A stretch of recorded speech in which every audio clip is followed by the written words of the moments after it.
I still remember when I was young, I used to play Saga 2 on my Game Boy. In America and Europe the game is called Fighting Fantasy Legend 2. The game is really good and I have a lot of time to play it. However, when I was 10 years old something made me stop playing it. I broke my leg while playing soccer, so I had to stay in the hospital for 3 days. There were 3 people in the hospital in my room. An old woman, an old man, and a girl, who is probably my age. I lay there, cold, uncomfortable in his bed and bored. Luckily, when my mom visited me, she brought my Game Boy to keep me entertained. The girl on the bed beside me was very pale and looked sick. He has eye bags under his eyes. That afternoon, his mother visited him. His mother gave him snacks and drinks. I heard him talking to one of the nurses.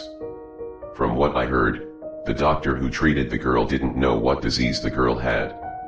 He suffers from a mysterious illness and the doctor continues to investigate. I spend most of my time playing Fighting Fantasy on my Game Boy. That's when I realized the girl was staring at me. Her eyes looked sad. When she realized I was staring at her too, her cheeks immediately flushed red. "You want to play this?" I asked him, handing over my Game Boy. "You can borrow it if you want." His eyes met mine and he smiled. "Okay, I like that," he said. "By the way, my name is Ryota." I said. "My name is Sayaka," he replied. I gave my Game Boy to him. He didn't understand how to play it, so I taught him. A few days later, we became close friends. We talked about our schools, our favorite movies, and our favorite bands. My parents helped me to sit in the wheelchair. As I was about to leave the hospital, I saw Sayaka crying.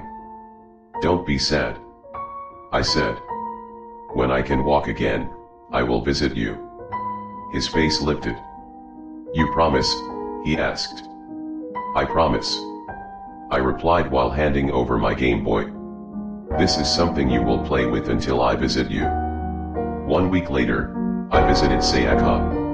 My parents drove me to the hospital, but when I saw his bed, there was no sign of him. The old woman and old man were still there, but Sayaka's bed was empty. Maybe he's already home, I thought. I went to the nurse's room and asked what happened to Sayaka. "I'm sorry, Sayaka has already left," replied the nurse. "Go where?" I asked. There were tears in the nurse's eyes. "He's gone somewhere. I may be a child, but I'm not stupid. I know what that means. Sayaka is dead." I just stood there, not moving. "He left this for you," the nurse said. The nurse gave me the Game Boy I lent to Sayaka a long time ago. I took it.